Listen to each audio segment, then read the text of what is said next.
Welcome. Très bien. S'il y a des personnes qui arrivent, elles prendront en cours de route. Ben, merci à toutes et tous d'être présents. Ah, il y a Étienne qui arrive. C'est déjà le 8e Café à 4 que nous organisons.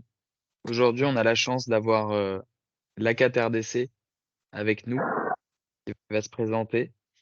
Juste une petite information avant pour vous qui êtes présents.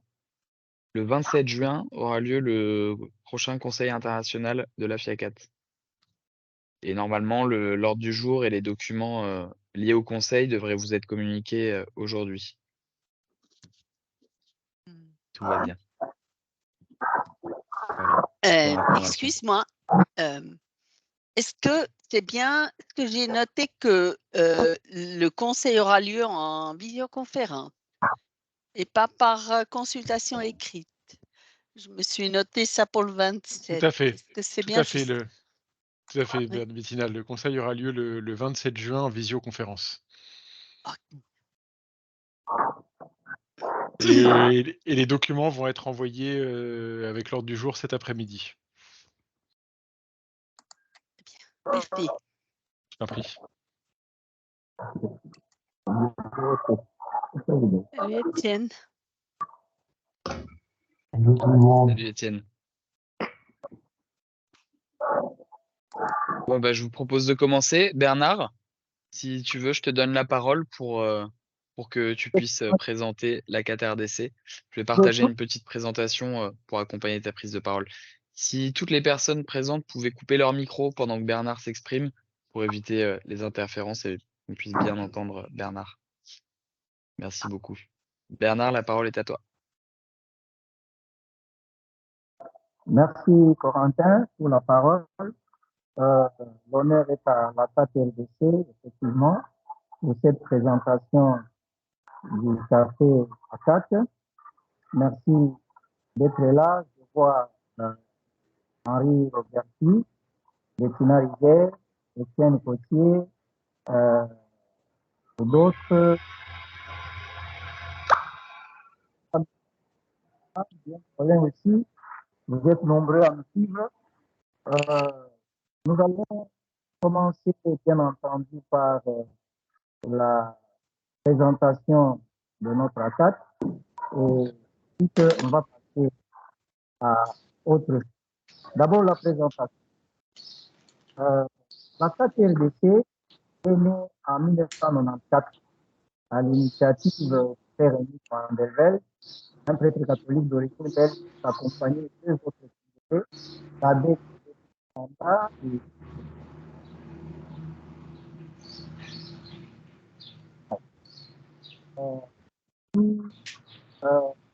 à l'époque Zaïre, le PKK avait été reconnu par le gouvernement zaïrois de l'époque et reconnu par la FIACAT en 1995. Jusqu'en 2006, il n'existait aucune antenne ACAT à travers toute l'étendue du territoire national. C'est en 2007 que la première antenne ACAT vit le jour à Kinshasa.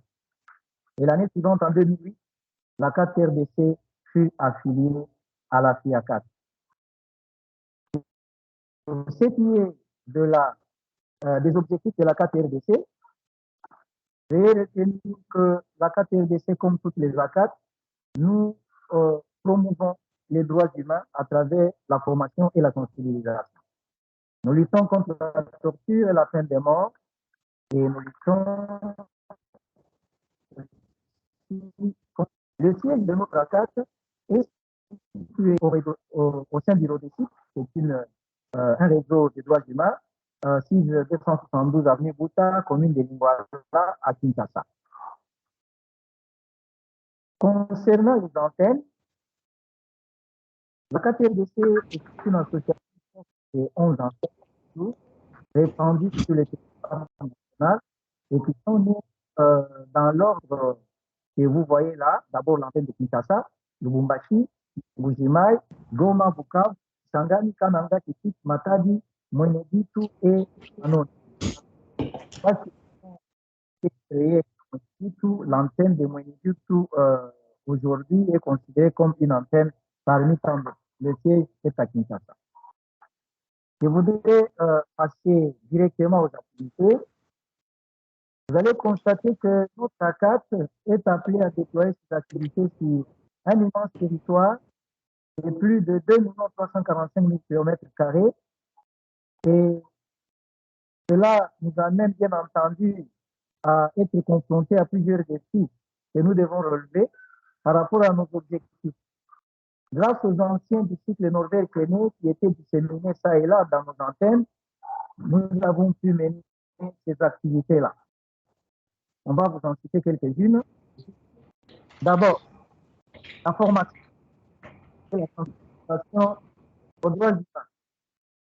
La CAT RDC a depuis son existence fait bénéficier à la société civile et à la population congolaise des modules et des sessions de formation de capacités en droits humains, des renforcements des capacités en droits humains, axés essentiellement sur la peine de mort. Cette mission a été rendue possible, comme nous l'avons dit plus haut, grâce aux formations qu'avaient suivies certains membres de la CAT, aussi bien à Yaoundé, au cycle Norvège-Kené, comme pour d'autres à Ekima College à Nairobi. Le cas notamment de notre secrétaire général, Maître Michel.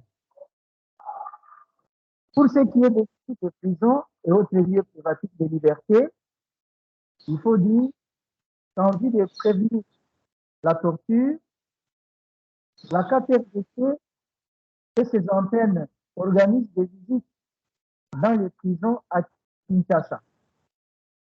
Prison de Makala, Kinshasa, prison militaire d'Endolo à Kinshasa, et à travers l'étendue du territoire national au niveau des antennes. C'est le cas notamment de la prison de la Kasapa à Lubumbashi, des Boulots à Likasi, des Luzumu dans le Congo central, des Muzenze dans le Nord Kivu, etc., etc. Vous allez constater, retenir que sur plus de 200 prisons qui ont été créées, 120 prisons fonctionnent effectivement. 120 fonctionnent avec au moins un médecin qui est affecté pour la prise en charge des malades. La prison de Makala, par exemple, avait été construite sur une capacité de 1500 détenus. Aujourd'hui, elle en compte plus de 9000. Ça, ce sont des statistiques actualisées une semaine. Et la prison plus de 2060 détenus, alors que sa capacité à la construction était de 540 détenus. Nous notons que malgré les grâces présidentielles qui ont été accordées à beaucoup de détenus, 2 fois de suite, d'ailleurs depuis l'avènement de l'actuel régime, l'accès, plutôt le nombre de pensionnaires ne fait qu'augmenter. L'accès à ces prisons est sanctionné par l'échange d'une carte d'identité contre un jeton d'accès et chacun doit garder jalousement au risque de se voir garder pour beaucoup de jours parce qu'on doit vérifier si effectivement vous êtes venu visiter ou que vous devez être libéré. Licenciés, ils fuient souvent pour des raisons sécuritaires. Les appareils photographiques et les téléphones ne sont pas autorisés, sauf dérogation express. Pour ce qui est des conditions de détention, du fait de la surpopulation chronique mentionnée si haut, les détenus ne fréquentent la cour de la prison que quand ils sont appelés par les autorités pénitentiaires ou par leur conseil ou à l'occasion des visites. Ils dorment entassés par dizaines dans une petite cellule ou dans les couloirs, les douches ou les toilettes, voire debout. Ils restent debout par manque d'espace. Conséquence, on enregistre beaucoup d'étouffements, des maladies infectieuses comme la tuberculose, etc., etc.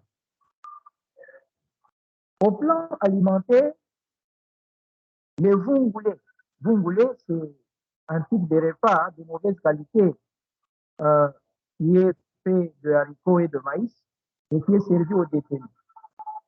Cette ration était assurée par l'administration pénitentiaire en plus des interventions rares des ONG et la 4 années.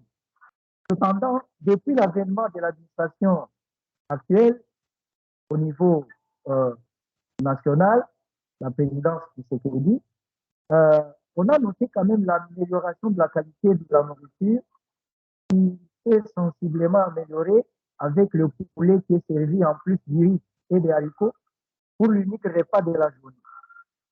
Les prisonniers eux-mêmes font la cuisine.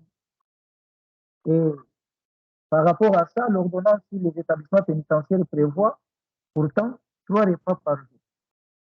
Il manque des soins médicaux appropriés malgré l'existence d'un centre de santé sur place.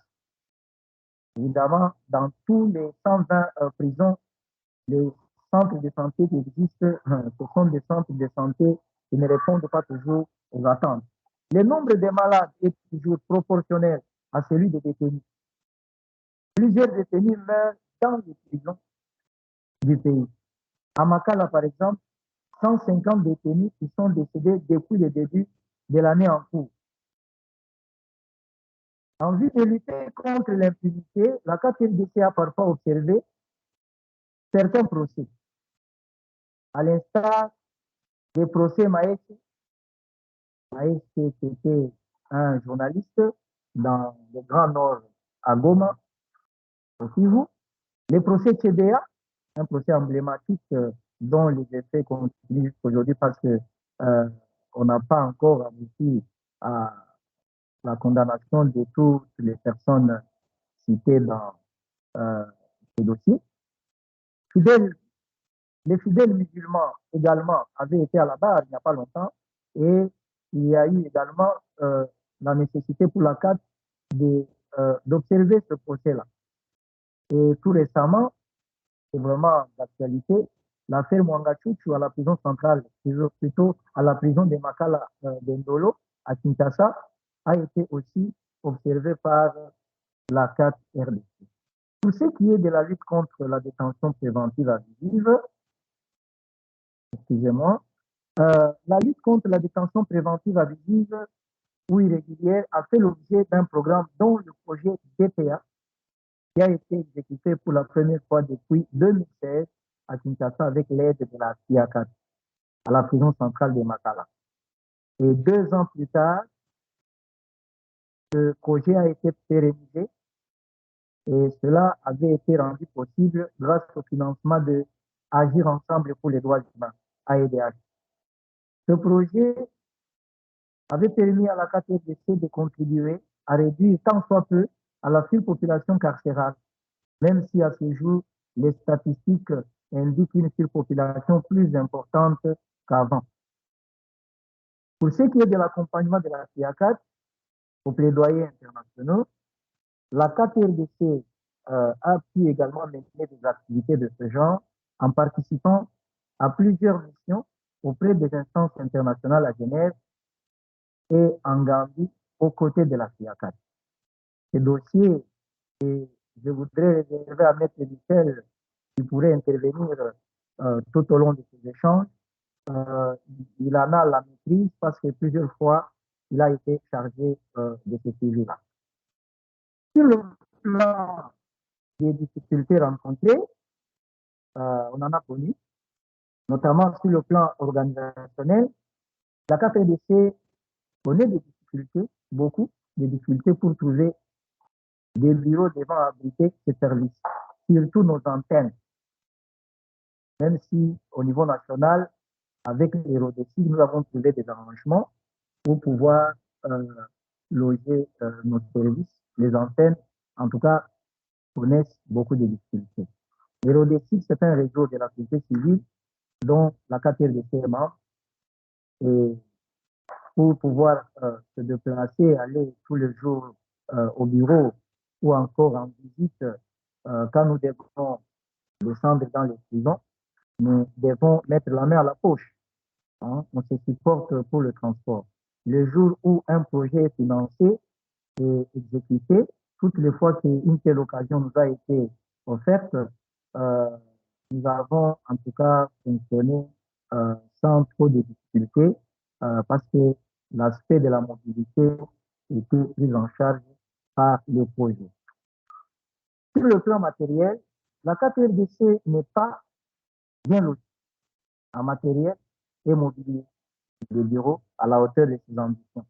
Les seules occasions qui lui permettent d'acquérir du matériel, encore une fois de plus, hein, sont celles de la mise en œuvre de projets. C'est à l'occasion que l'on peut acquérir un ordinateur, une imprimante, un scanner. Depuis 4 ans, nous n'avons pas renouvelé ce matériel et c'est dû pour les travaux de bureau. La connexion est financée, disons, pour l'Internet, hein, il faut le préciser. Nous faisons des efforts pour cela afin que nous puissions continuer à travailler sans faux de quoi. Pour ce qui est des ressources humaines, la KPRDC compte un effectif de 32 membres engagés dans la défense des droits humains à travers l'étendue du territoire national. De ce nombre, 9 sont à Kinshasa et le reste répartis entre les antennes. Au cours des 2 dernières décennies, les membres de la KPRDC, dont 6 femmes environ, ont bénéficié de la formation du cycle NK, dont Norbert Aîné, dont nous sommes vraiment fiers de voir reprendre les activités, ce qui a apporté une plus-value dans l'accomplissement des missions de la KPRDC, vu les défis immenses auxquels nous devons faire face sur l'ensemble du territoire national. La faiblesse de la KPRDC est normalement due au faible engagement des jeunes.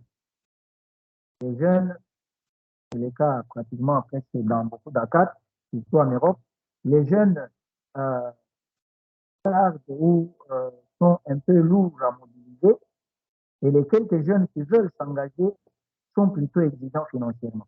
La notion de bénévolat n'a pas le même contenu en Afrique, en Occident. Aussi, la notion du genre peine à s'établir durablement à la carte. Les filles ne sont pas toujours faciles à garder. Elles ne tardent pas à quitter par rapport aux hommes. Au plan financier, la principale ressource de la KPRDC reste incontestablement les cotisations des membres. Si quelques-uns peuvent contribuer au bon fonctionnement de la CAT, la majorité, constituée de jeunes, accuse des faiblesses notoires. Même certaines antennes ont des arrivées de cotisations. Nous connaissons aussi des difficultés par rapport à l'accès à la prison. Parce que quand nous allons en prison, vraiment, l'accès à la prison n'obéit pas toujours à des règles précises et durables, c'est-à-dire qui sont plus ou moins stables dans le temps. Chaque jour, nous rencontrons de nouvelles réalités. Tantôt, c'est facile d'accéder à la prison, parfois c'est difficile, et il arrive même qu'on vous refuse carrément de ne même pas y accéder. Nous vivons ces situations-là, et tout cela s'explique par la conjoncture sécuritaire qui est très fragile dans le pays depuis que persiste l'insécurité dans le Grand Nord-Est et tout récemment encore dans l'ouest du pays, en territoire de Kwamou, à plus ou moins 300 km de Kinshasa. Et récemment encore, on a pu enregistrer quelques problèmes sécuritaires dans la périphérie de Kinshasa, mais très vite, les forces de l'ordre ont pu également maîtriser la situation. Les moyens pour surmonter toutes ces difficultés qui ne permettent pas toujours à la tâche de mouvoir, de se déployer comme il se doit, on peut les résumer. D'abord, par rapport à l'abolition de la peine de mort, qui rentre dans nos objectifs, l'opinion publique congolaise est fortement influencée par les effets de l'insécurité due à la guerre dans le Grand Nord, Est et dans les à l'ouest du Kinshasa. Et pour y faire face, il faut une sensibilisation à la lutte contre l'impunité. Et nous avons aussi pensé pour cela qu'il faille proposer des peines alternatives, hein, parce que toutes les condamnations à mort qui sont enregistrées ça et là depuis un certain temps, euh, nous militons pour que les autorités judiciaires prononcer plutôt des peines alternatives, hein, par exemple des condamnations à perpétuité, etc., etc. Nous avons enregistré au moins 166 condamnations à mort, et ça, ce sont des statistiques que nous devons à Amnesty International.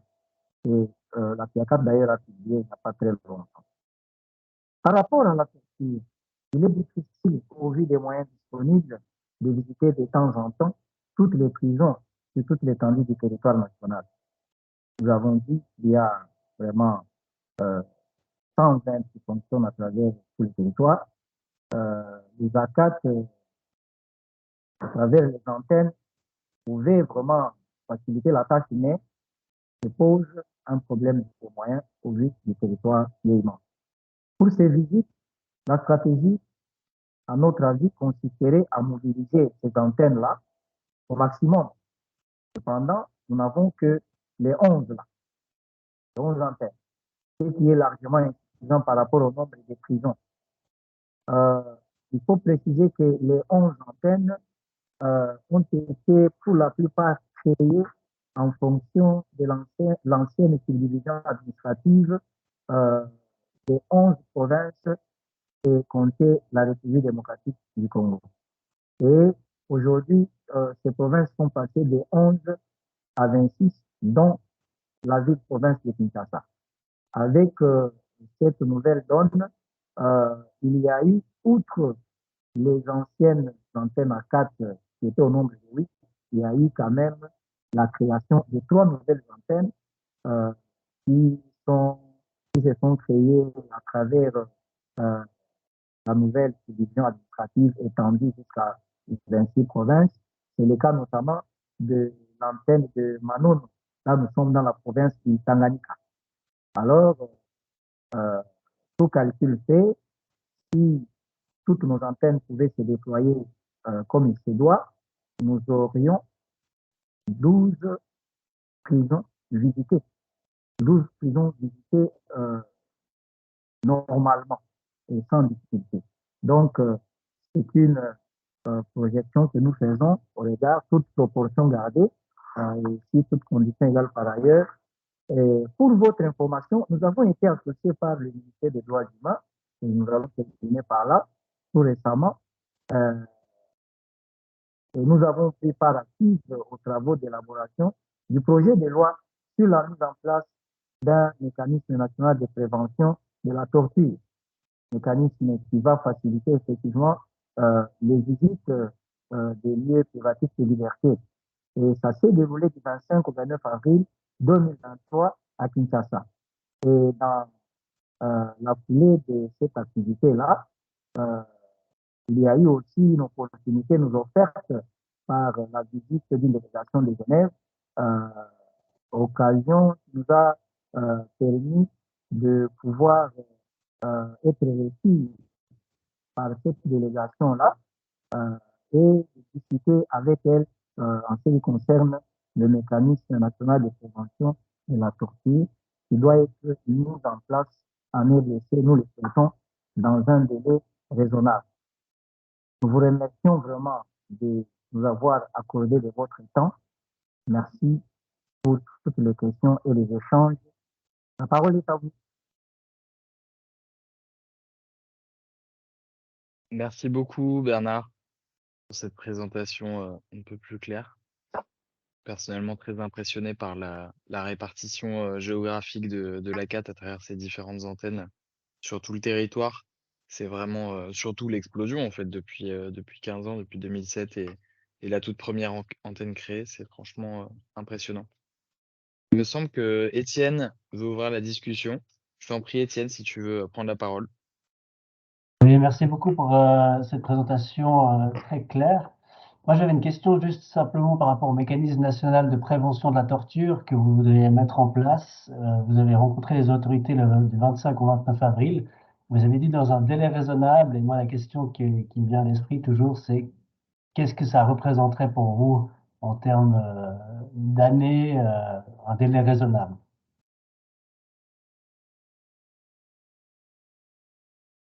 Merci pour la question, Étienne. Effectivement, quand nous parlons de délai raisonnable, nous misons dans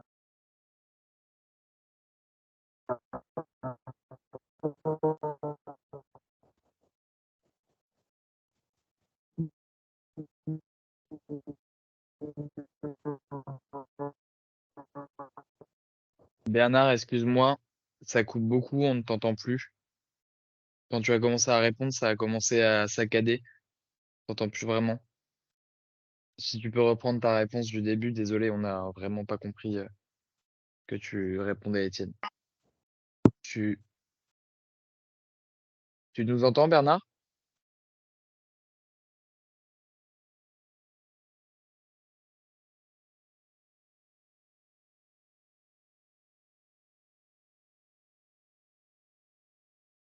Bernard?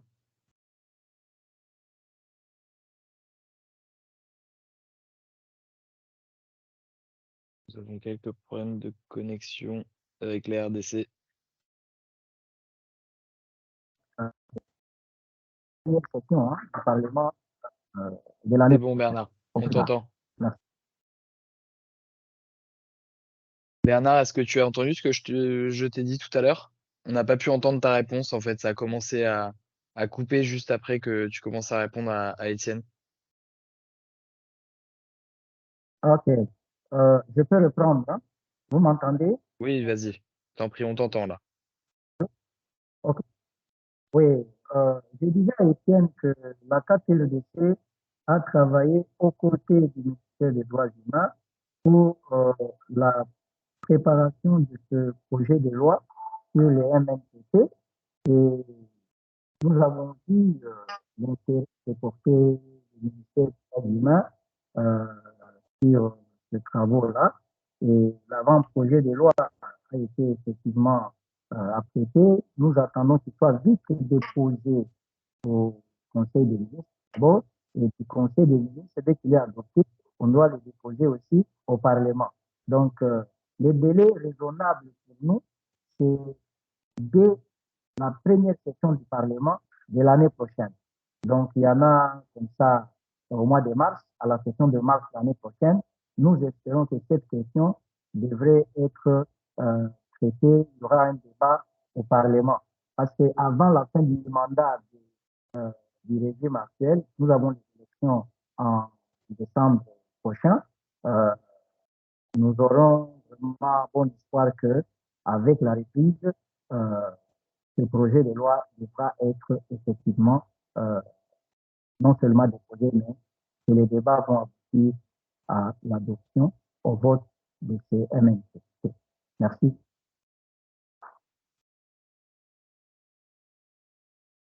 Allô? Merci, Bernard. Vous me suivez? Oui, Merci. on t'entend. On t'entend. Merci, Bernard. Est-ce que quelqu'un souhaite intervenir? Poser une question à Bernard sur la KTLDC? Maxime?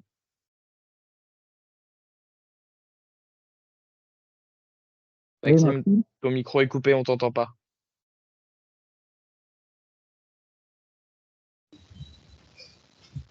Allô? C'est bon, on t'entend. Allô? C'est bon, on t'entend. C'est bon là? C'est bon, Maxime. C'est bon, Maxime. Voilà. D'accord, merci Bernard pour...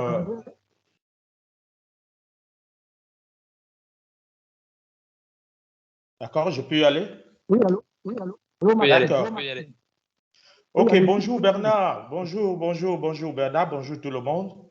Merci pour cette présentation assez efficace. Moi, je voudrais revenir sur trois préoccupations assez pratiques. Sur la première qui vise les visites des lieux de détention, quelle est la stratégie, n'est-ce pas, de la carte RDC pour avoir, n'est-ce pas, des facilités d'accès à un milieu carcéral?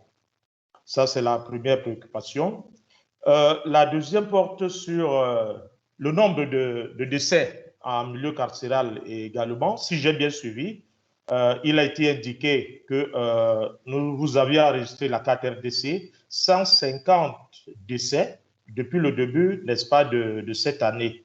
Alors, je suis tenté de savoir quelles sont, n'est-ce pas, les pathologies les plus recensées, n'est-ce pas, qui entraînent un nombre aussi élevé, n'est-ce pas, de décès en milieu carcéral. Et puis, notre préoccupation d'ordre général, quel, n'est-ce pas, type de rapport qu'entretiennent ici les membres de la CAT RDC, n'est-ce pas, vis-à-vis des autorités locales. Voilà en fait mes trois préoccupations, comme je l'ai dit tantôt, qui relèvent du domaine beaucoup plus pratique. Merci. Merci Maxime Bissaï. Je commence directement par la première préoccupation, celle qui touche à la stratégie de la KTRDC pour visiter les lieux privatifs de liberté. En fait, depuis toujours, nous avions adopté au niveau de la KTRDC la stratégie de contact plus ou moins large avec les autorités, notamment les autorités pénitentiaires. Tout le temps que nous allions à la prison de Makala ou encore à la prison militaire de Ndolo, nous prenions notre temps à pouvoir garder contact. Garder contact et ne pas surtout procéder aux dénonciations. Ça, c'est notre stratégie importante. On ne fait pas de dénonciation. Toutes les fois que nous avions eu des cas qui étaient vraiment, qui appelaient pour certaines dénonciations, nous, on préférait aller au bureau, aller parler avec l'autorité pénitentiaire et même discuter avec eux dans leur bureau. Et nous avons constaté que cette stratégie-là a beaucoup payé. Plutôt que de passer des communiqués à la radio, à la télévision ou encore à travers les journaux de la place. Souvent, quand vous procédez comme ça donne l'effet contraire. Ça, c'est ce que nous avons constaté à Mer de Congo. Donc, très facilement, on va vous considérer comme un agent pas utilisé par ou manipulé par les forces obscures. Donc, c'est ça notre stratégie. Ne pas procéder à des dénonciations, mais plutôt discuter dans leur bureau, leur rendre visite au bureau, avec des preuves, pas avec des histoires imaginaires. Nous allons avec des chiffres, on l'a fait comme ça pendant toute la période de la DPA, quand on l'a exécuté, on avait des chiffres, n'est-ce pas, des cas de DPA, détention préventive abusive, nous les présentions, nous présentions aussi la situation, ce qui fait que comme c'est des situations qu'eux-mêmes connaissent, et quand nous venons leur parler de ça, c'est comme si on venait réveiller, disons, ceux qui étaient un peu en train de dormir pour qu'ils puissent activer les choses afin que ça puisse fonctionner. Et ça, ils ont toujours dit que nous travaillons bien avec eux et qu'il n'y a pas de raison de ne pas nous recevoir. Je passe à la question de 150 décès. En fait, les 150 décès que vous voyez là, ou que nous avons communiqué effectivement, cette année, c'est des statistiques qui sont vraiment alarmantes. C'est vraiment alarmant pour une prison comme celle de Makala. Évidemment, c'est la plus grande de la République parce qu'elle est à Kinshasa, avec sa capacité d'accueil, et où on trouve plus de 9 000 détenus aujourd'hui. Parmi les 9 000 détenus là, nous trouvons plus de 85% qui sont des détenus en préventif. Ça, c'est grave. Les autres ont été effectivement condamnés parce que leur dossier ayant été traité par les autorités judiciaires comme il se doit. Mais tous les restes là, plus de 85%, ce sont des détenus en préventif. Et il y en a qui sont même oubliés pratiquement là. Donc, c'est ce qui fait que les petits espaces qui existent à la prison de Makala pour dormir, pour circuler, prendre un petit moment de repos dehors, les espaces sont rares. Nous l'avons dit plus haut que c'est à l'occasion, soit de la visite des membres de famille, à l'appel du conseil du détenu, ou encore quand on a besoin d'avoir ces détenus par ceux qui sont commis à l'administration pénitentiaire, qu'il peut sortir et se mouvoir un peu pour avoir de l'air. Mais la plupart du temps, ils sont confinés. Et c'est des maladies aussi qu'on enregistre, hein, des maladies. Vous avez demandé quelles sont les pathologies les plus enregistrées là-bas qui entraînent souvent les cas de mort. Nous avons parlé des infections. Il y a beaucoup d'infections. Il y a aussi la malaria, beaucoup de moustiques. Il y en a aussi beaucoup là-bas. Je crois que la malnutrition est une des causes aussi des décès. Ils sont pour la plupart mal nourris. Un seul repas par jour, même s'il y a eu des efforts pour pouvoir améliorer, comme on a dit, mais c'est toujours difficile que l'on soit nourri qualitativement et quantitativement afin que l'organisme réponde et résiste, n'est-ce pas, à toutes les attaques et à toutes les microbes. Donc, c'est un peu le cas que nous connaissons, des pathologies qui entraînent beaucoup de cas de mort. Donc, malnutrition, tuberculose, hein, beaucoup d'infections. Parfois, c'est des bagarres entre les qui se soldent par des cas de graves qui ne sont pas soignés. Un seul médecin pour 9000 détenus, vous voyez ce que ça fait. Et il faut avoir des moyens. Il y en a qui manquent de moyens parce qu'ils n'ont même pas de famille, ou quand bien même ces familles existent, elles n'ont pas de moyens pour pouvoir supporter celui qui est entre 4000 ou détenus dans ce lieu-là. Voilà un peu ce que je peux dire par rapport à la question de Maxime Bissal. Merci. Alors, oui. Oui, Président.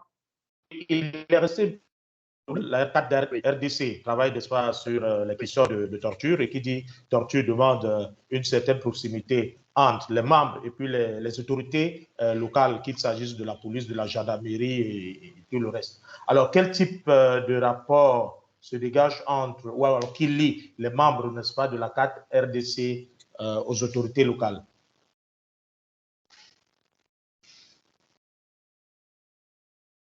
Oui, merci, Président, pour la question. Le type de rapport. Allô? Allô? Est-ce que vous m'entendez? Oui, je t'entends très bien. Oui, Bernard, on t'entend très bien, Bernard. Ok. Quel est le type de rapport qui lie les autorités par rapport aux victimes de la torture? C'est ça la question, je crois. C'est ça? Pas les victimes de la torture, mais vous, membres de la CAT. Ah oui, ok. Nous, membres de la CAT, par rapport aux victimes de la torture, quand nous allons en visite dans les lieux de détention, la première des choses, c'est que après qu'on ait pris toutes les précautions afin d'identifier la victime de torture, nous essayons aussi de voir de quoi la victime s'est plaint. Hein? Est-ce qu'elle a été torturée ou pas? S'il y a eu torture, nous essayons également de suivre cela pour pouvoir référer la personne torturée auprès des instances compétentes au sein de la prison de Makala ou Andolo. Là, il s'agit de contacter le médecin soignant qui est affecté à la prison soit de Makala ou d'Andolo. Mais là, toutes les fois qu'on a eu à faire cela, ça n'a pas toujours donné des résultats escomptés dans la mesure où les centres qui sont dans les prisons n'ont pas suffisamment de médicaments.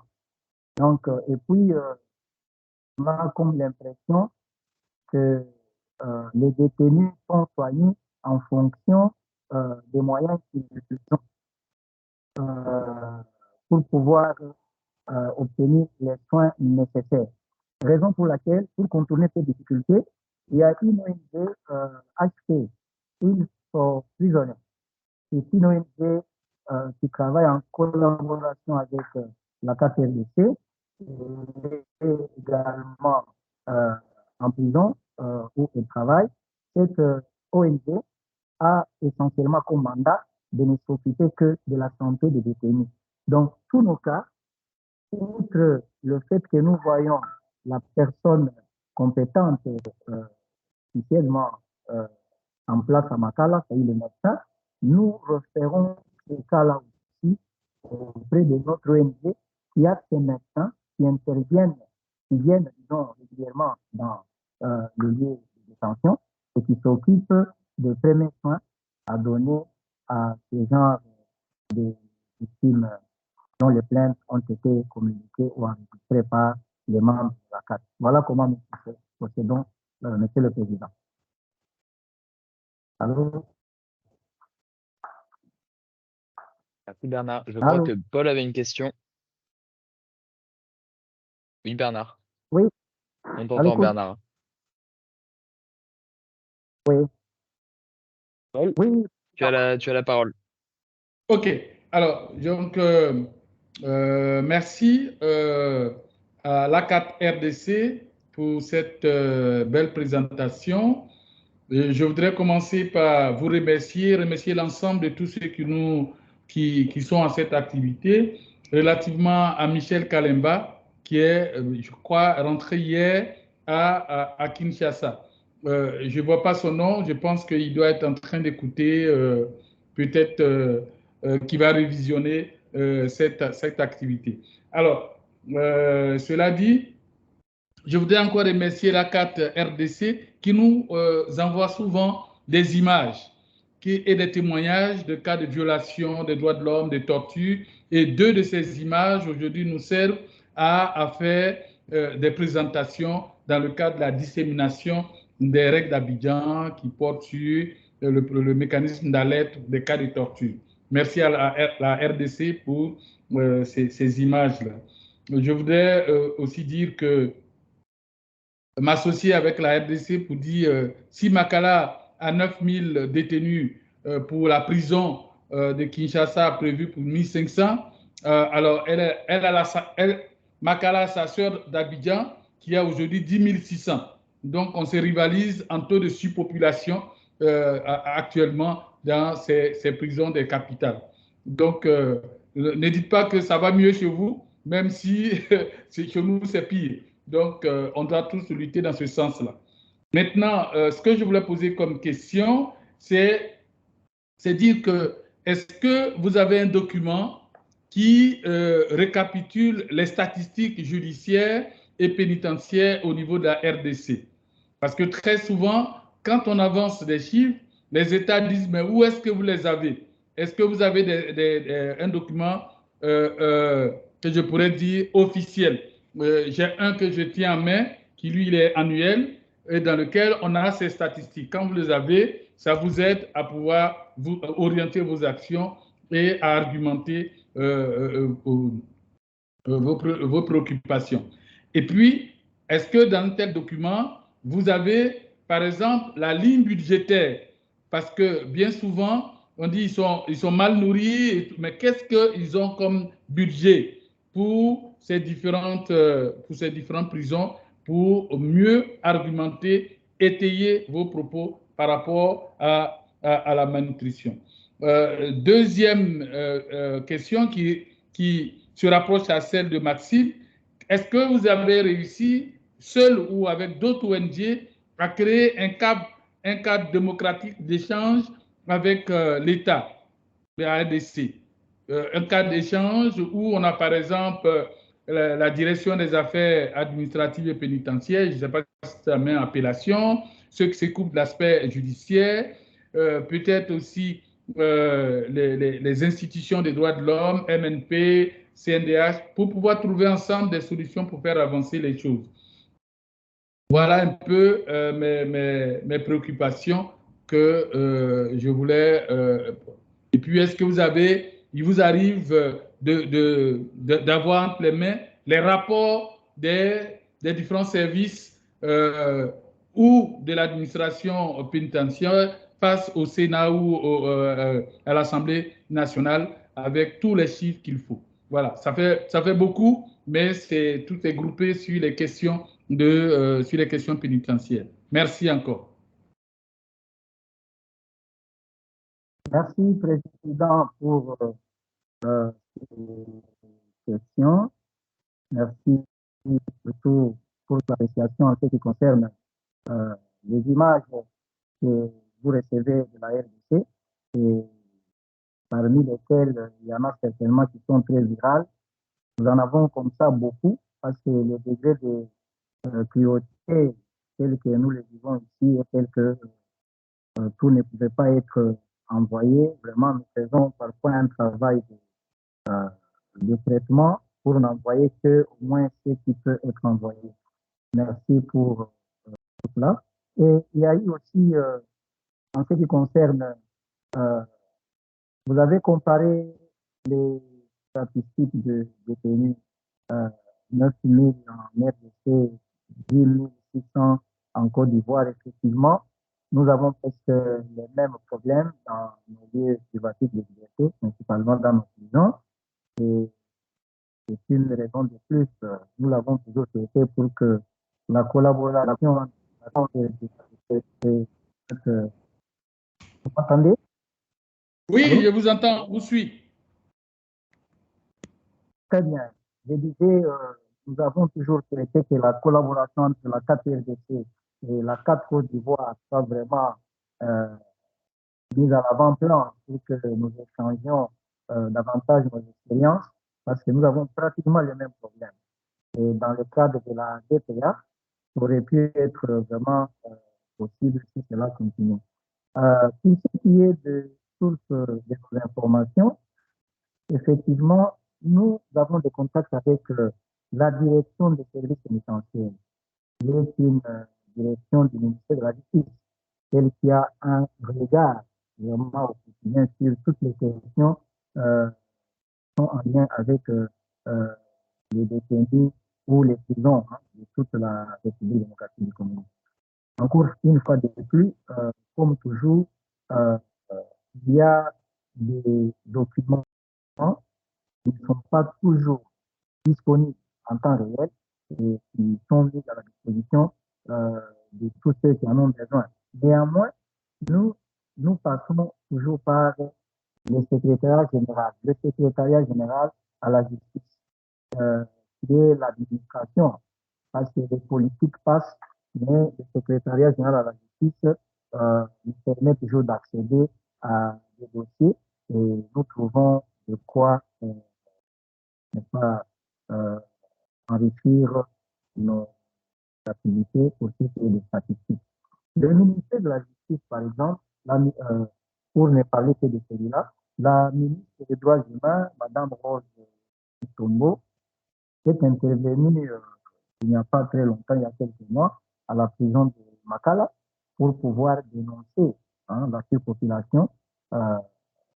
Et c'est elle qui nous a renseigné en premier qu'il y avait plus de 9 000 détenus, et parmi lesquels nous avions plus de 95%, de 85%, je vais dire, de détenus en préventif. Donc, ces chiffres, nous les tenons des officiels même de la République. Et il y a aussi les REPRODEV. Les REPRODEV, c'est le réseau des ONG qui est ici à Kinshasa et dans lequel la CAT est également active.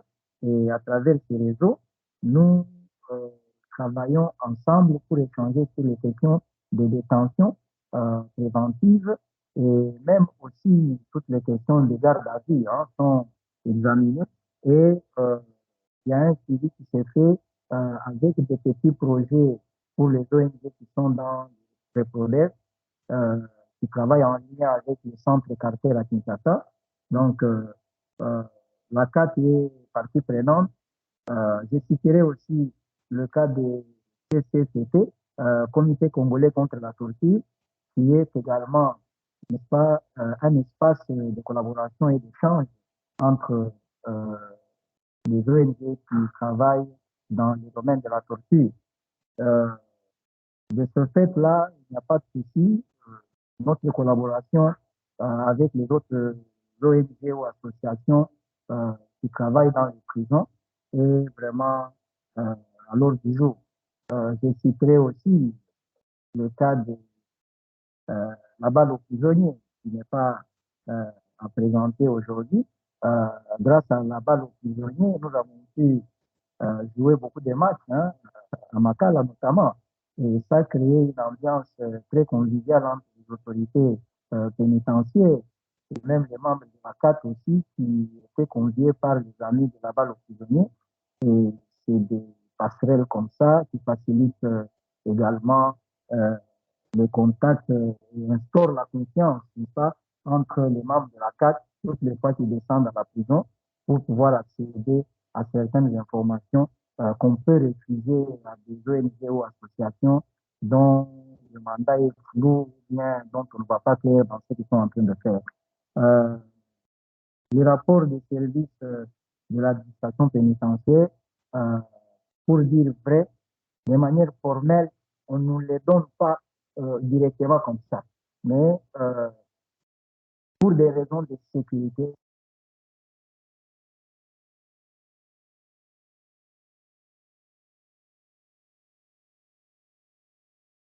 Merci Bernard. Je sais, Bernard, tu m'entends? avoir ces informations. Allô? Ok, désolé, ça a dû couper un petit peu. J'étais pas sûr que tu aies terminé.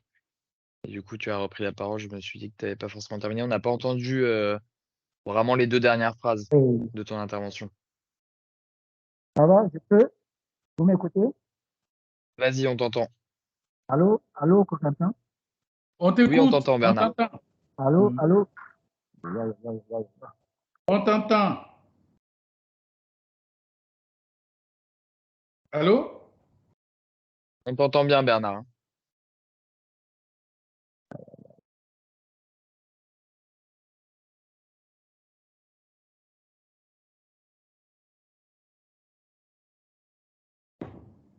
Bernard? Oui. Oui. Sorti. Parce qu'il a un petit problème comme tout à l'heure. Il doit avoir un saut de connexion. Je pense que d'ici 30 secondes, il devrait revenir parmi nous. J'en profite aussi pour souligner le fait que la 4RDC, l'année dernière, on a lancé un appel. Ah, Bernard arrive. Voilà. Ajouter. Bernard, tu nous entends? Ton micro est coupé, hein, pour information. Voilà, c'est bon. Oui, on a connu cette là. Maintenant, ça va? C'est bon, on t'entend. OK.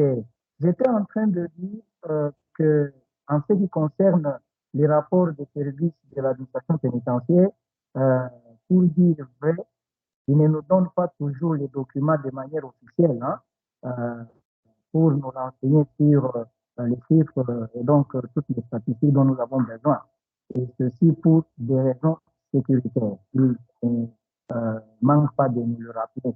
Hein. Mais seulement par la stratégie, souvent quand nous allons sur le terrain de football, allô, par moment et autour des échanges comme ça sur le terrain, nous arrivons toujours à tirer quelques informations. Hein, et nous avons comme ça des informations sur les statistiques et ça passe. J'espère que vous avez bien compris ce que je dis. Allô? Oui, Bernard.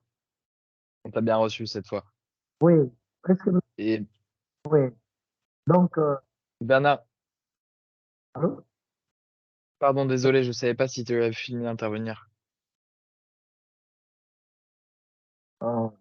J'étais en train de parler des services de l'administration pénitentiaire, hein, pour dire que ces services sont réticents pour donner toutes les statistiques, mais nous contournons la difficulté, hein, pour pouvoir obtenir ces renseignements-là, même sur le terrain de football. Hein, nous avons toujours la possibilité d'obtenir de telles informations sans difficulté, quand on y va de manière très officiel.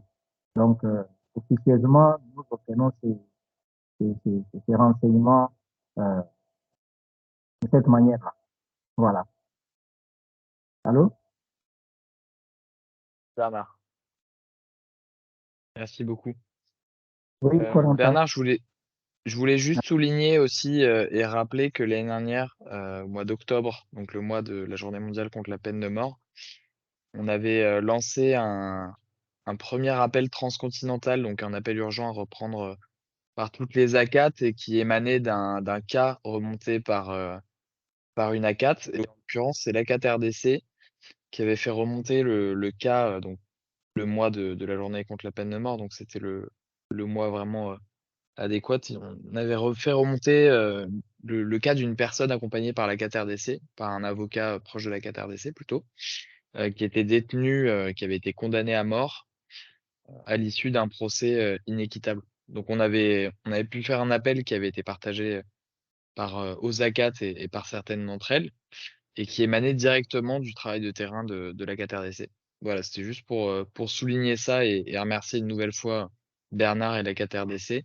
Et d'ailleurs, j'en profite pour vous dire que peut-être qu'il y en aura un nouveau cette année, et que si du côté de vos ACAT, vous avez des cas à faire remonter du terrain, ça sera intéressant de pouvoir faire une coordination similaire. Esteban, tu avais une intervention, une question? Oui, bonjour tout le monde. D'abord, je vous remercie à la KTRDC pour cette exposition et je vais poser une question à Bernard. Je voudrais savoir quelle est la situation de la peine de mort avec les conflits à l'est du pays. Merci Esteban pour la question. Elle vient bien à propos parce que, comme je l'ai dit dans l'exposé, l'opinion publique congolaise est très choquée par les sécurités dans le Grand Nord-Est et tout récemment encore à l'ouest de Kinshasa. Et cette situation fait que même ceux qui étaient encore en train de vouloir évoluer par rapport à leurs opinions commencent à hésiter. Donc il y a des éducations aujourd'hui par rapport à la question de l'abolition de la peine de mort à cause de ce qui se passe dans le monde. Hein? La situation de l'agression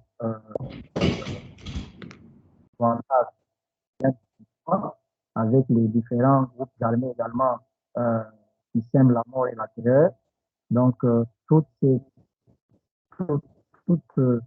ces informations qui parviennent aux gens ne facilitent pas toujours l'évolution par rapport à la question de la peine de mort. Mais nous, à KTRDC, nous ne lâchons pas hein, parce que nous tenons vraiment à faire évoluer les choses.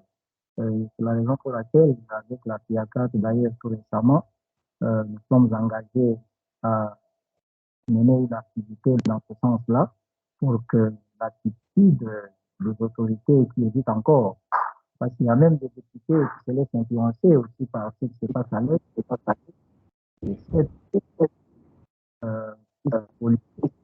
Le problème, c'est pas moratoire, même encadré depuis plusieurs années, depuis 2002, mais il faut qu'on évolue.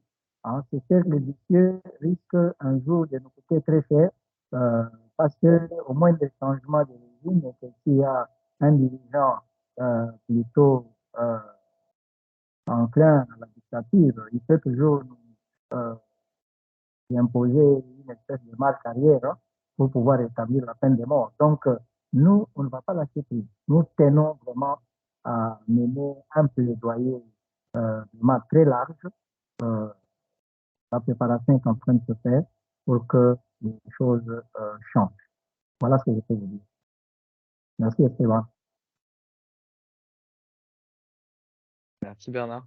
Allô? Cécile, tu avais une question que tu as posée dans le chat. Tu aimerais la poser directement à Bernard? Oui, bonjour Bernard, c'est Cécile de la CAT Belgique. Écoute, merci beaucoup pour ton exposé. J'ai une question très, très bête. Est-ce qu'on connaît la proportion des décès qui sont causés par la torture exactement dans les prisons sur les 150 personnes qui sont mortes depuis début janvier? Allô? Merci pour votre question. Oui, allô, j'ai bien noté. Bon, savoir la proportion des décès sont liés à la torture. Évidemment, il nous est difficile de séparer les cas de décès liés à la torture avec les cas de décès disons, dû à d'autres causes. Ceci d'autant plus que, comme nous l'avons dit, la plupart des décès sont liés, nous l'avons souligné, aux conditions, très mauvaises conditions de détention. Et là où il y a très mauvaises conditions de détention, on dirait déjà qu'on est déjà dans une question également de torture. Et il faut se dire aussi que ce sont des cas qui sont à l'origine et qui n'ont pas de lien avec soit les conditions de détention ou la torture sont extrêmement minimes. La plupart sont liés aux mauvaises conditions de détention et dans une certaine mesure strictement à la torture. Parce que nous connaissons des cas de personnes qui ont été tabassées par des détenus sous la barre de l'autorité qui ont succombé. Donc, c'est des pratiques comme ça que la CAT essaye de faire servir aux dénoncés qui sont avec habileté auprès de ces défenseurs pour que leur méthode de travail change. En réalité, c'est surtout les détenus eux-mêmes qui sont connus à la gestion d'autres détenus. Donc, la, euh, la difficulté de déployer un personnel important pour s'occuper de tous les détenus, c'est-à-dire l'insuffisance des ressources humaines de l'administration pénitentiaire fait que l'on responsabilise plutôt les détenus eux-mêmes. Et vous voyez déjà tous les risques qui peuvent arriver quand c'est entre les détenus que se trouve la responsabilité de beaucoup de, comment dirais-je, beaucoup de pavillons pour suivre tout ce qui se passe. Donc, parfois, les rapports entre ceux-là et l'administration pénitentiaire, ce sont des rapports de courtisans qui sont toujours de nature à ne pas faciliter la tâche aux ONG. Parfois, vous avez besoin de la vraie information, mais en face de vous, vous vous trouvez avec d'autres détenus qu'on a responsabilisés en prison. Donc, ce sont ces difficultés auxquelles nous sommes souvent confrontés. Mais de manière générale, les décès sont dus aux mauvaises conditions de détention. Voilà. D'accord. Mais excusez-moi, il n'y a pas d'examen médicaux, jamais suite au décès. Est-ce qu'il y a des examens qui sont pratiqués pour déterminer les causes du trépas d'une personne? Est-ce qu'il y a des enquêtes qui sont faites?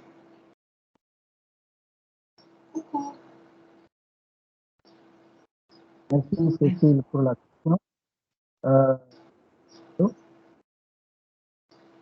Vous voulez que je répète la question? J'ai compris la question, j'ai compris. Ah, d'accord. Ok. J'allais dire ceci que par rapport aux enquêtes qui pourraient être menées à la suite en prison, effectivement, des enquêtes sont menées, mais quand il y a des enquêtes qui sont menées et qui les sont à l'initiative de l'administration pénitentiaire, nous, à CAT, nous n'avons pas tout de suite accès à la suite pour connaître la suite de ces enquêtes-là. Souvent, ils font opposition. Mais il nous est arrivé aussi de pouvoir, dans le cadre de CCCT, c'est-à-dire Comité congolais contre la torture, c'est un espace de collaboration entre les ONG qui travaillent sur les questions de torture. Nous avions également mené un plaidoyer pour que les cas de maladie qui sont souvent enregistrés à Makala et qui expliquent le plus grand nombre de décès puissent faire l'objet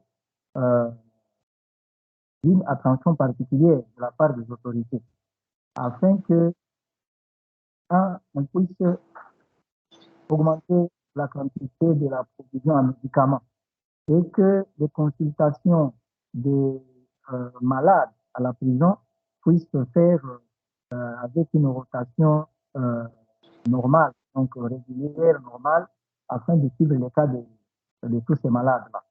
Et cette activité avait permis à ce que, effectivement, le médecin qui était à Makala, et même en Dolo, là-bas, le médecin militaire, puisse passer 3 fois la semaine. Passer 3 fois la semaine pour faire le suivi. Ça, c'était quand même quelque chose que nous avions apprécié.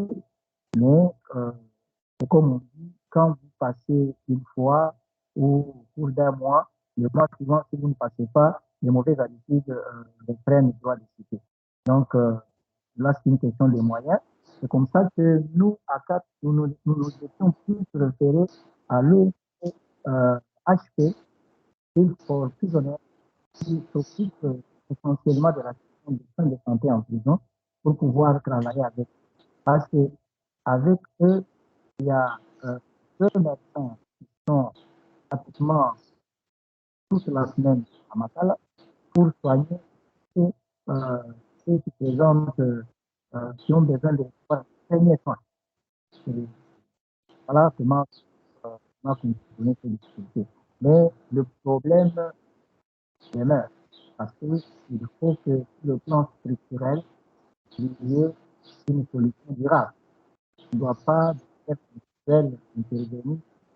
Mais quand il s'agit de la catégorie de détenus d'un certain rang, souvent, toutes les fois qu'ils demandent d'être soignés à l'extérieur, il y a des autorisations qui leur sont apportées pour aller suivre des soins dans des cliniques spécialisées qui les prennent en charge comme il se doit. Mais et puis, peut-être parmi les détenus, en tout cas, ceux-là ne bénéficient pas de toute l'attention de sécurité. C'est une ça que nous, pas laisser cette question 100% continuer à expliquer notre vie et à sensibiliser l'autorité sur la nécessité de pouvoir leur apporter aussi l'aide dans la question du pardon. Merci. Merci. Messina? Oui, merci. Merci Bernard pour toutes ces informations.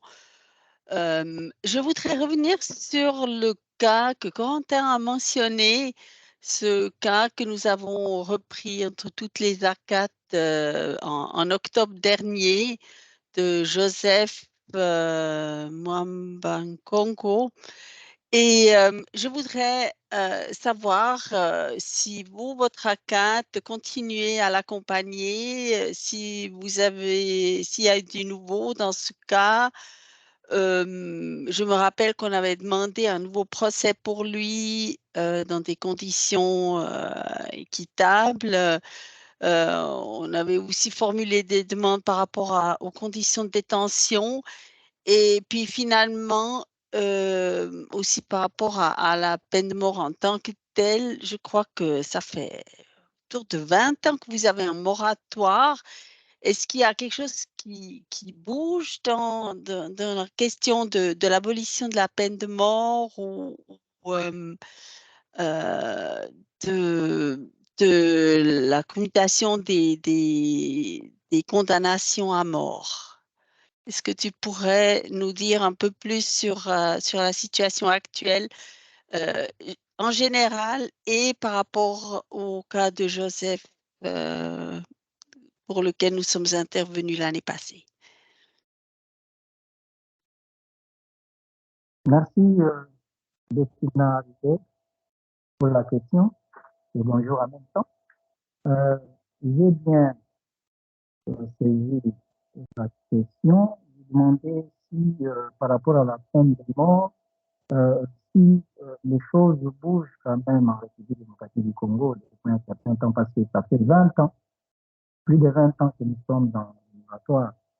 Je venais de vous dire il n'y a pas longtemps, la situation d'insécurité due à l'agression à l'est du pays, due à l'activisme des groupes d'armées qui sèment la terreur.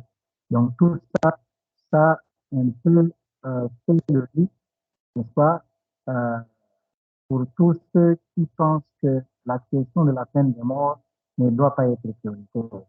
Donc, il y a des gens qui étaient en train de bouger quand même, mais avec la recrudescence de l'insécurité, beaucoup d'autres encore ont rejoint le camp des rétentionnistes pour dire que faut pas abolir. Vous voyez ce qui se passe à l'Est, voilà encore ce qui se passe de l'autre côté à l'ouest de Kinshasa, ainsi de suite. Mais nous avons un avantage quand même. L'actuel chef de l'État, l'actuel premier vice-président de l'Assemblée nationale et bien d'autres personnalités sont favorables à l'abolition de la peine de mort. Et nous voulons, avec la prochaine activité que nous allons tenir, essayer de ramer plus large afin de pouvoir faire infléchir la position de ceux qui pensent encore que la question de la n'est pas essentielle et qu'il faut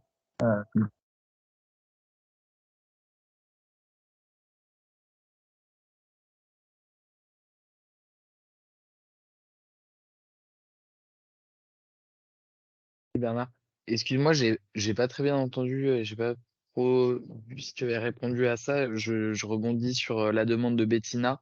Peut-être qu'on puisse avoir aussi des nouvelles peut-être de cette personne qui faisait l'objet de l'appel en octobre dernier.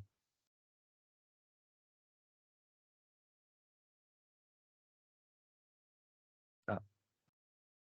Anna?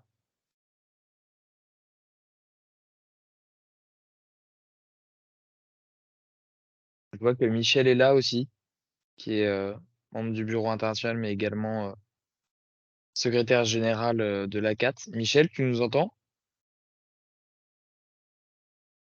Bonjour Corentin, bonjour tout le monde. Bonjour Michel. Excusez-moi du retard. Bonjour Michel. Bonjour Paul. On parlait, Michel, tu te souviens du cas qui avait fait l'objet de l'appel transcontinental en octobre dernier, de cette personne condamnée à mort à l'issue d'un procès inéquitable et qu'on avait partagé à l'ensemble des ACAT. Et Bettina voulait des nouvelles de cette personne, si l'ACAT en a. Effectivement, le monsieur est toujours dans les couloirs de la mort, d'autant plus que nous sommes sous le régime du moratoire. Il n'y a pas eu des exécutions depuis que nous avions lancé l'appel urgent. Donc, à ce jour, le monsieur est toujours à la prison centrale de Makala, bien qu'il y ait eu un appel de la part de ses avocats conseils qui ont relevé appel et du ministère public qui avait introduit aussi un recours en grâce.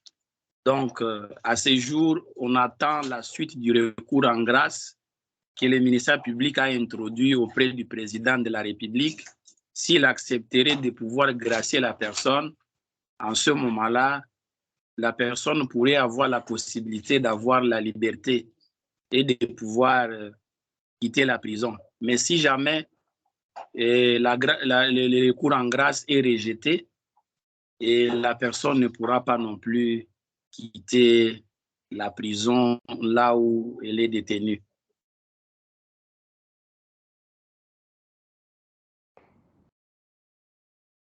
Merci beaucoup, Michel, pour les éléments de réponse.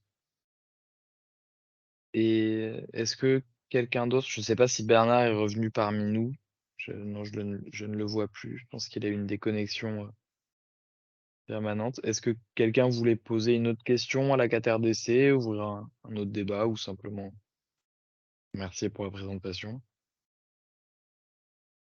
Certainement, je pense que Bernard doit avoir des problèmes de connexion et c'est pourquoi ça s'est déconnecté. Et nous ne sommes pas dans un même endroit que lui. Moi, je suis à la maison. J'utilise une autre connexion qui n'est pas celle que lui utilise. Mais s'il y a des questions, moi, je crois que je peux répondre aux questions. Bah, oui, voilà, c'était pour ça, hein. Bien sûr, je sous-entendais, vu que tu étais là, Michel, s'il y avait d'autres questions, tu pouvais y répondre en tant que secrétaire général. N'importe quel membre, hein. Même si tu avais été un membre normal, tu aurais pu y répondre. Est-ce que quelqu'un a une question pour Michel? Ou sinon, bah là, ça fait 1h30 qu'on a démarré ce café à 4, donc voilà. On peut y mettre un terme aussi si on a fait le tour, même s'il y a toujours énormément de choses à dire sur la CAT-RDC, mais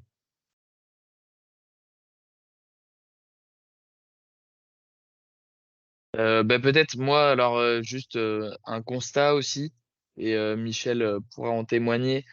On a relancé le cycle Norbert Quesnay, dont a parlé Bernard durant sa présentation.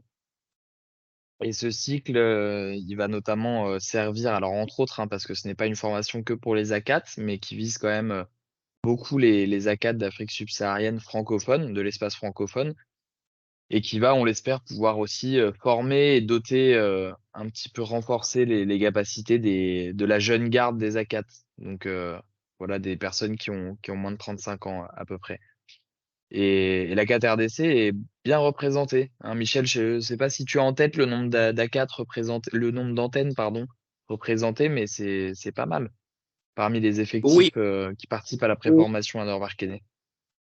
Effectivement, pour la formation Norbert Quesnay, la CAT-RDC est représentée par, je crois, 5 candidats, 2 de Kinshasa, Maître Guylain Congolo et Maître Dodi Piana, qui sont de la CAT Kinshasa. Et nous avons également Mademoiselle Elion Nzawa, qui est de l'antenne du Congo central. Il y a Maître Martin, qui est de la CAT Kisangani. C'est une antenne de la CAT-RDC qui se trouve à l'est du pays. Nous avons également une dame, Fabiola, de la CAT Nord Kivu. Donc, ce sont là les membres des antennes qui participent à la formation Norbert Quesnay et qui ont présenté leur candidature. Excuse-moi, Michel. Est-ce que tu m'entends? Je vous entends bien. Je voulais savoir, finalement, avec cette répartition territoriale des antennes, comment vous faites votre conseil national? Et c'est tous les 4 ans, tous les 2 ans, comment vous organisez à ce niveau? C'est tous les 4 ans. Nous organisons l'Assemblée générale en présentiel, mais nous avions modifié nos statuts avec possibilité de pouvoir tenir des réunions à distance.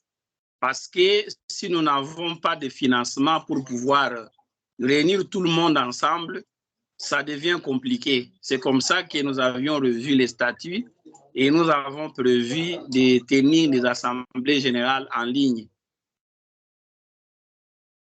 OK. Est-ce que vous avez encore une antenne au Sud Kivu avec la situation qui prévaut?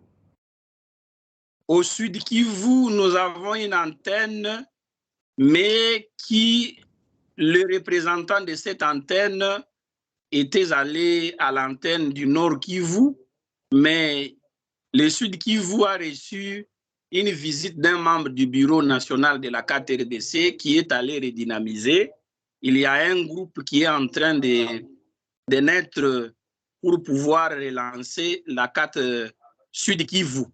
Au Nord Kivu, nous avons une antenne qui continue à fonctionner normalement, dont nous recevons les rapports. Et cette antenne a même présenté une candidature pour la formation Norbert Kene. Merci.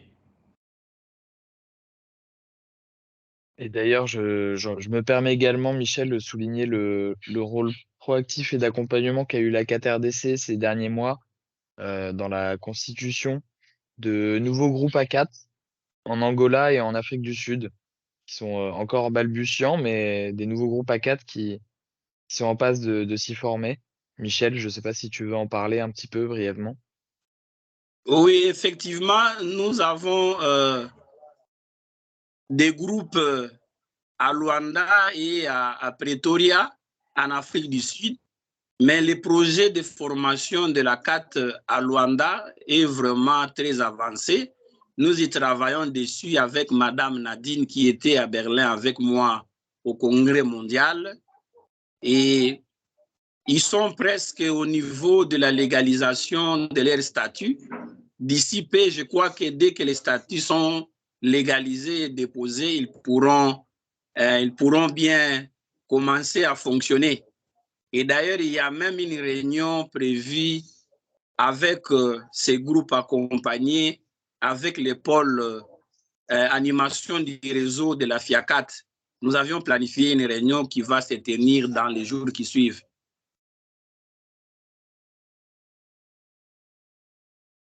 Merci, Michel. Merci. On se réjouit que des nouveaux groupes A4 apparaissent. On a également juste petit aparté également, pour information, également un groupe, alors là, grâce à l'accompagnement de l'A4 Côte d'Ivoire et de son ancien président, un groupe en Guinée, Conakry.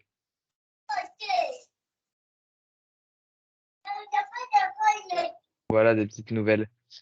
Bah, écoutez, est-ce que quelqu'un a encore une question pour Michel qui est encore parmi nous ou aussi se dire au revoir après cette belle présentation et ces belles discussions autour de la 4RDC? Alors, si j'ai une question, c'est demander à Michel, il vient d'arriver. Est-ce que ça va avec la famille? Quelle est la petite ambiance? Voilà, pour terminer un peu dans un cadre un peu familial, parce que ça fait un peu longtemps qu'il s'est éloigné de la famille. Voilà. Ça va très bien. C'était vraiment un grand retrouvaille avec les enfants. Depuis mon arrivée jusqu'à maintenant, je suis à la maison et ça se passe bien. Les enfants sont partis à l'école, ils sont revenus. Ils me trouvent permanent à la maison, ils sont contents. Et aussi, mon épouse est également content. C'est le président de la 4RDC que je n'ai pas encore rencontré. Et d'ailleurs, chez moi ici, il y a des membres A4 qui sont venus me rendre visite avec qui j'étais en train d'échanger. C'est alors que je me suis souvenu que j'avais une réunion à laquelle il fallait participer. Sinon, je serais connecté depuis le début avec vous pour suivre la présentation que le président Bernard a fait et sur laquelle j'ai travaillé en amont en étant à Paris avec lui. Merci, Michel. Merci. Voilà. Au moins, on est rassuré que tu es bien rentré en famille et que tu vas bientôt reprendre tes activités et puis le cours normal des choses va se mettre en place. Merci encore. Merci à Dieu qui t'a préservé. Merci à toute la mobilisation autour de toi. Et je sais que tu as beaucoup remercié le secrétariat et tous ceux qui t'ont aidé, mais ce n'est pas exagéré de toujours dire merci pour toute cette belle mobilisation. Merci beaucoup, Président. À travers vous, je dis également merci à toutes les ACAT qui m'ont accompagné et qui m'ont soutenu pendant tout ce temps. Merci.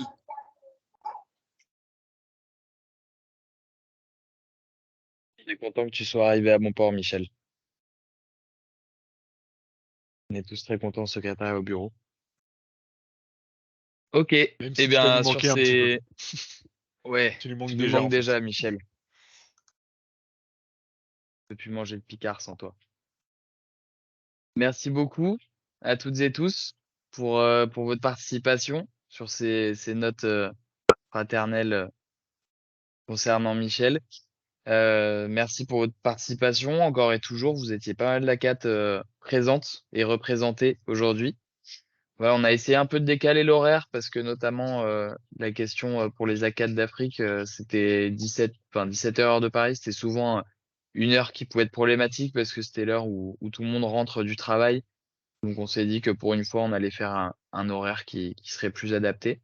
Merci d'avoir été là et puis je vous donne rendez-vous pour un prochain café A4 qui là, cette fois-ci, sera peut-être un peu plus un café FIACAT à l'issue du Conseil international du 27 juin. Et j'en profite pour rappeler, ou Guillaume, je te laisse faire un point si tu veux, juste un point de rappel sur le Conseil international. En effet, merci Corentin. Le Conseil international aura lieu en visioconférence le 27 juin prochain et il sera précédé par un café thématique FIACAT, comme on avait fait le café sur le lien entre torture et peine de mort le 2 mai dernier. Et donc là, ce sera un café thématique d'1 heure sur les enjeux commerciaux et financiers de la lutte contre la torture et peine ou traitement cruel, inhumain et dégradant, qui aura lieu donc le 27 juin de 15h à 16h, et puis on continuera ensuite le Conseil international statutaire de 16h à 18h. Je vous envoie les documents dans l'après-midi, vous allez les recevoir là très bientôt, mais je vous invite à retenir la date du 27 juin, du 15h à 18h, heure de Paris. Merci beaucoup. Merci Guillaume. Merci. À bientôt tout le monde. À bientôt. Merci, Guillaume. Pardon. À bientôt. Voilà. Bonne journée. À bonne très soirée. bientôt. Bonne journée à toutes et Merci, tous. à bientôt. Et Et bonne bon fin de week-end. semaine. Merci. À tous. Au revoir tout le monde. À bientôt. Au revoir tout le monde. Au revoir.